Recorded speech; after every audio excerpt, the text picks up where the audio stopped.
Hey guys, how are you? Welcome back. It is so good to see you again. So it is that time of the year when we start to make New Year's resolutions, but they're so hard to keep. And oftentimes we just make them year after year and it's the same goals every year and we just don't keep them.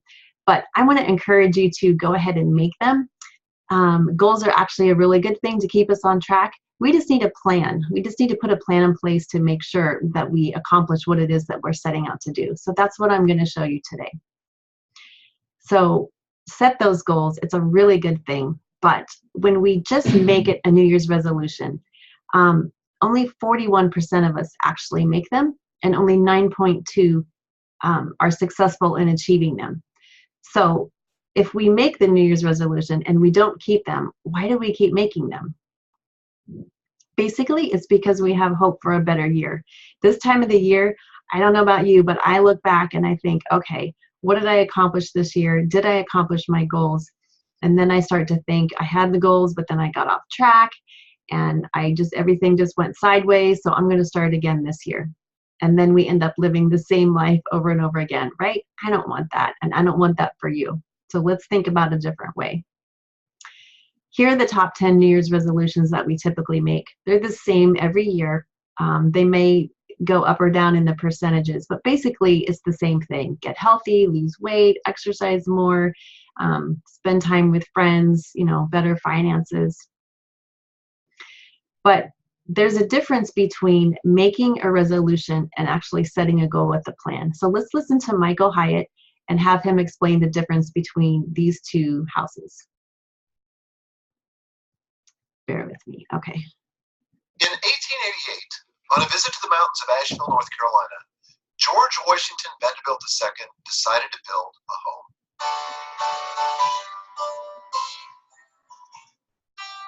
He hired two famous architects, Richard Morris Hunt and Frederick Law Olmsted, to design the house and grounds.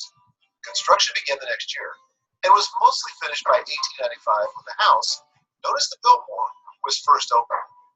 With 175,000 square feet, the Biltmore is considered America's largest private residence, one of the most beautiful as well. More than 1 million people every year line up to see its 250 rooms, 35 bedrooms, 43 bathrooms, 65 fireplaces, priceless art collection, and indoor swimming pool.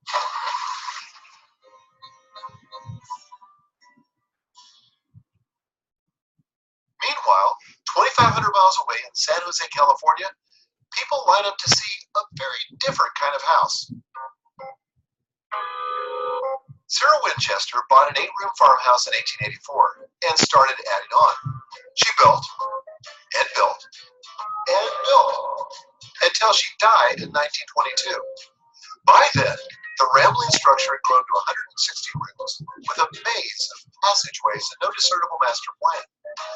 The Winchester Mystery House has staircases that lead nowhere, doors that open to nothing.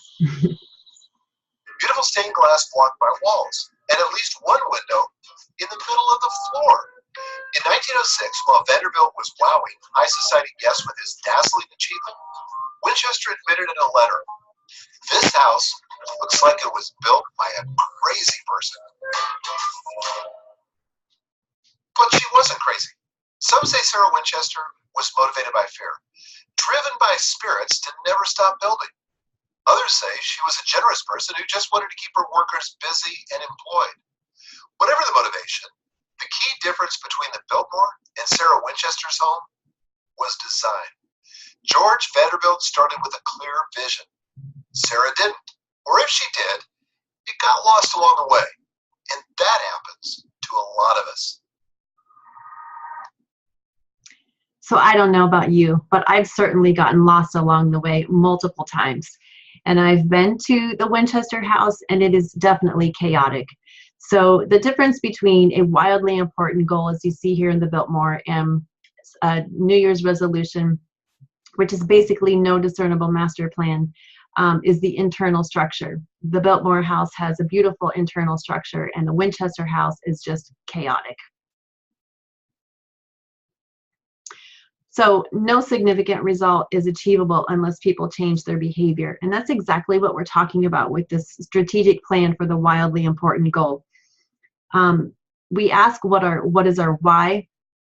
We're going to assess our current reality, define the tactics to implement the goal, create accountability, involve others in the goal, keep a scoreboard visible, communicate, develop boundaries, and prepare in advance for the detours. All of these things add up to a strategic plan for your wildly important goal. With a New Year's resolution, there is no discernible master plan, and we drift along and end up where we did not intend to be. Health crisis, financial woes, marital discord, unfulfilled dreams, and self-imposed chaos. I don't want that for you. I don't want it for me. So let's see what this looks like. And today what we need to do is to make a decision if we're going to follow a plan or just have a lofty resolution like we do year after year. So what is your wildly important goal? Think about one or two things that you want to focus on for this year and make that your key focus. Don't pick more than one or two, because if you get three or more, odds are you're not going to accomplish them. We have to have a laser focus. So if you would like, you can stop the video here and write down your wildly important goal. The next step is to ask, what is your why? Your why statement is very important because this will carry you through the year when you start to get tired. When you put a plan in place, it gets hard. Sometimes, we want to eat what we want to eat. We want to go where we want to go. We get tired. If we're exercising outside, it starts to rain, it gets hot, it gets cold. We need to have a why statement right in front of us. Why are we doing this? Do we want to fulfill this goal? So if you'd like, pause here and write your why statement. We also need to take a look at our current reality. This is the hard part because we don't want to look at ourselves honestly. Nobody wants to admit their faults, but it's absolutely necessary if you want to move forward. If you were going to take a trip across the United States, you would have to decide which airport are you flying from and which airport are you flying to. There's no other way to get to your destination unless you just make those two choices and make those two decisions. And it's the same thing when you set a goal. You have to know where you're starting. And so many of us defend where we're starting. I don't really do that. I don't really behave that way. This is just how I roll. But unless we're really honest with ourselves, like, what behaviors and decisions got you here in the first place? Why is it that we keep setting the same New Year's resolution year after year after year and we don't keep it? What do we need to stop doing? How much self-awareness do we really have? Do we have the character to stick to it for the long haul? When you own your behavior, you can change it. But as long as we're defending ourselves and making excuses, or we're saying things like, life dealt me a crappy hand, this is how it always is and always will be, it's not my fault, it's out of my control, I have bad luck. Again, when we own our beliefs, we can change them. We don't have to think this way. Life doesn't just deal us a crappy hand. We have just decisions, we have choices, we have behaviors and habits. All of these things contribute to where you are right now. My decisions and my behaviors have put me here, right now, and so have yours. And we can change them if they're not getting us to where we want to be.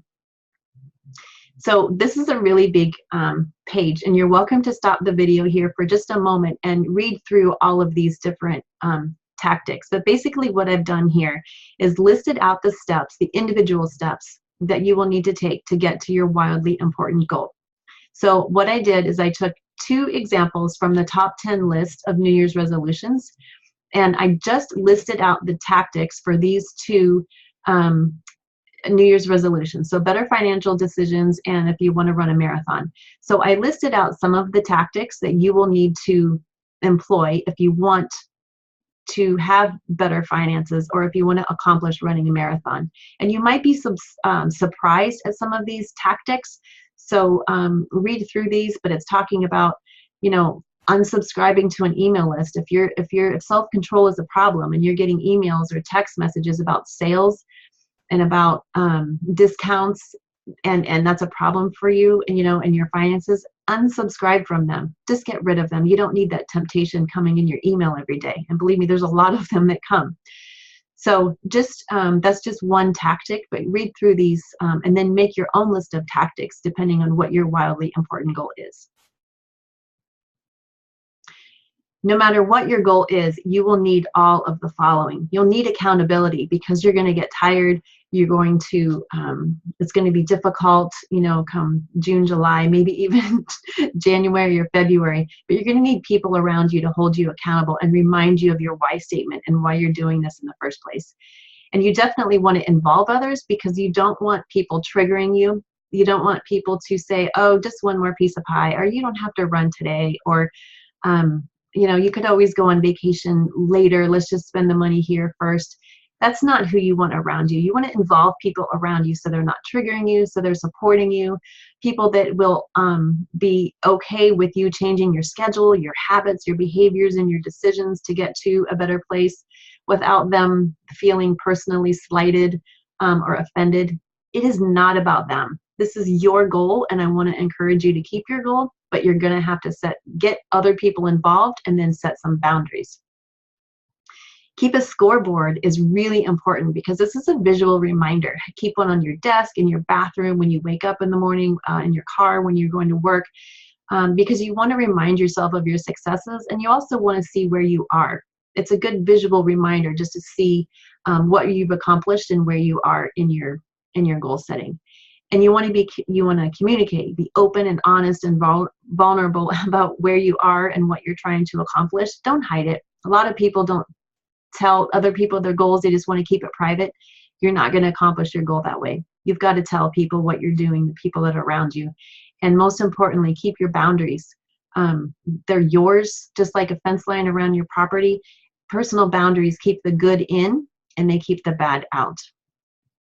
So whatever your goal, you'll need all of those. And believe it or not, we can prepare in advance for the detours.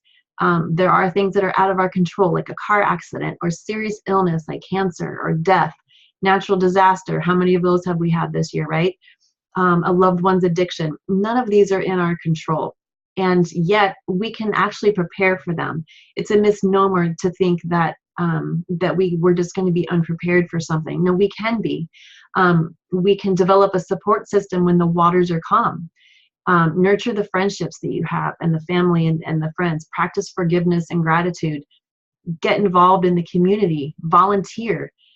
Dig into your religious beliefs and practice them. Learn and practice emotional intelligence. And most importantly, develop self-awareness. All of these things will help you prepare in advance, because when a tragedy strikes, you're going to need those solid relationships. You're going to need community. You're going to need people.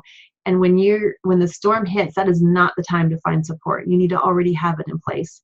So prepare in advance for those detours. If the storm hits, you can simply change your wildly important goal to fit the storm. And listen, sometimes the wildly important goal is simply to get out of bed every day if you're really in a strong storm. Sometimes it's making sure that you eat 3 meals a day and take your walk so that you can stay healthy and not get too weak to deal with whatever it is that you're dealing with. A wildly important goal is attainable, is achievable, even in a storm. The tactics are the same. Sometimes they're just a little more, rather than going out and accomplishing the world, sometimes it's survival, and that is okay, totally okay. So this is the summary of what we have just talked about, and this is a paper that you can jot down in your own notebook, and this will keep you on track. So if you just make a list of all of these, you can pause the video and write them down and make your own plan for your own wildly important goal.